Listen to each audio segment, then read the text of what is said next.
سبانۍ ورځ شوه دیارجان کوم د هرقل بادشاه چې د پوځ کمانډر و هغه ته خبر ورسېدو وی حضرت زمونږ 15,000 کسان و هغه 15 تنه و 15,000 کسان یې رانه وجلي دي دیارجان ډېر څه غوسه شو تاسو خو بالکل د کار نه یئ تاسو روز د دوی فکر نه درځي نو یو تن ورته وویلو دا مسلمانان ته تر هغې پورې نشي ختمولی چې تر څو پورې په دوی کې یو تن د هغه دی نه دی وجلی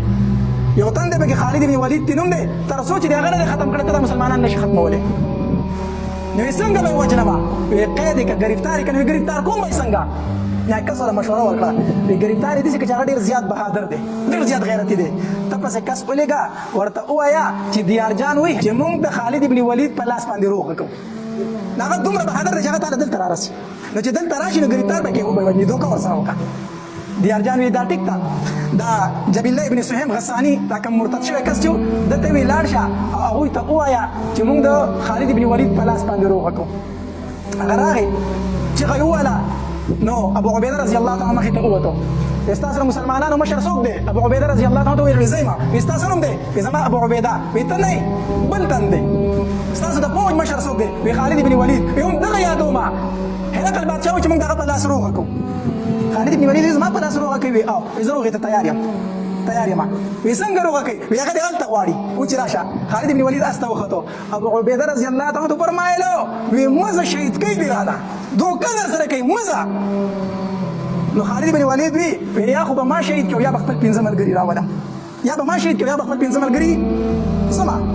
دی روان شو دغه کافر سره روان دی اس ته کافر ته مخکې دی پسې ورپسې دی هلته کې د کافرو پاټک راغی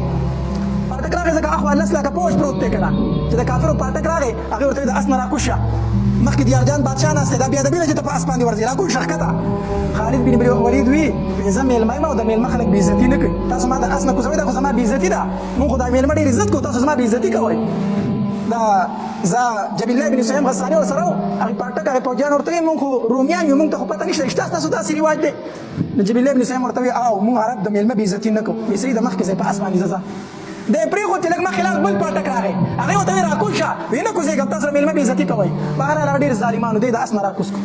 وایي اس نه مخکې نه بیایي ځکه مخکې دیارجان ناست دی دا دغه بېادبي ده چې ته هغه په اس باندې ورځي خالد بن ولید رضی الله تعالی راکوز شو اوس اس یې هلته وتړه هغوی ته یې داسې راله دلته وتړه هغوی اس وتړو یو طرف ته 15 لاکه پوځ پروت دی بل طرف ته 15 لاکه پوځ پروت دی دیارجان بادشاه په منځ کې ناست دی په خشک بیابان کې ورته یو بادشاهي ځای رخ شوی دی قالینونه خواره شوي د سرو زرو کرسۍ پې پرتې دي دیارجان بادشاه ناست دی خالد بن ولید توره راغستې ده او د امسا په شانتې د ټانکورې په شانتې په ځمکې لګوي په منځ کې روان دی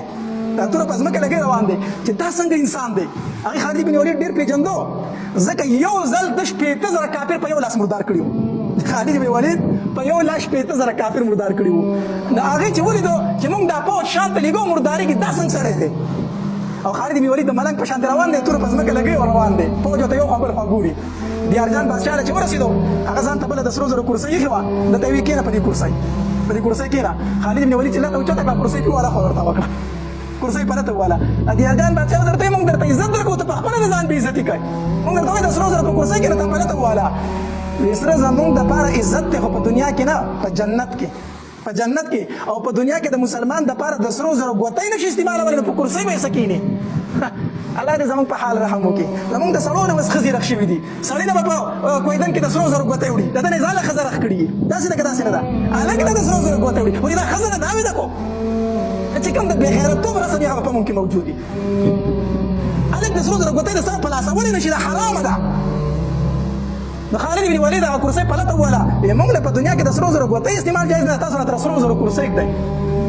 په ځمکه کېناستو توره یې ځان ته داسې ټک والا ودروله هغه دیارجان ورته وایي پیسې به درکړو او ځئ دا شام پرېږدئ دا شام پرېږدئ خالد بن ولید رضی الله تعالی فرمایلي ستا خبره پوره شوه وی او وی موږ ته زموږ پیغمبر 3 خبرې کړي دي وی کومې درته کړي دي وی اول راته دا وایي چې دوی ته ووایي چې مسلمانان شئ وی دیارجان ته مسلمانېږي وی نه وی دویمه خبره راته دا کړې چې ټیکس به راکوئ ټیکس راکوئ وی نه درکوم وی درېیمه خبره راته دا کړې تورې ته لاس کو ورته وایي چې بیا جهاد ته تیار شئ جنګ ته تیار شئ نو دیارجان پوځ ته اواز وکړو تاسو ورته ګورئ دا خو دوکه وه موږ په دوکه راغوښتلې وجنه یې که نه تاسو ورته ګورئ نو چې پوځونو تورې راویستې که نه خالد بن ولید چې توره تاو کړه او د بادشاه په ریسټ یې کېښوده هغوی ماته وکړه په ریسټ یې وله کېښوده وایي ما خو به شهید کړې خو لومبیا به ما د دیارجان سر والېږي ستاسو د کرنل سر په ماړو بیا ګرځولی ای کرنل ورته وایي ګزار ونه کوي سر رانه وایي ګزار ونه کوي سړی خو زه ونیوم چې داسې وکړه که نه نو خالد بن ولید ته دا دیارجان وایي ډېر مې خوښ شو په دې غیرت باندې اکابر پرې مین شو چې دا څنګه سړی دی د لس لاکه پوځ ته رادننه شوی دی خبرو ته یې وګوره خوښې شه زړی پرې ورغی وایي داسې کار کوو که نه لاس یې ورته راوګت کړو دې بادشاه وایي دوستي کوو ملګرتیا کوو ورورولي کوو که ستاسو مسلمانانو زه ګرفتار کړم ته به ما ازادوي او که زما ملګرو ته ګرفتار کړې زه به تا ازادوم وروري کوو خوښ مې خالد بن ولید ورته دا لاس ونیو لاس یې ولټېږو چې د مسلمان او د کافر ورورولي نه کېږي اول مسلمان شه ته به زما امیر او زه به ستا خادم یم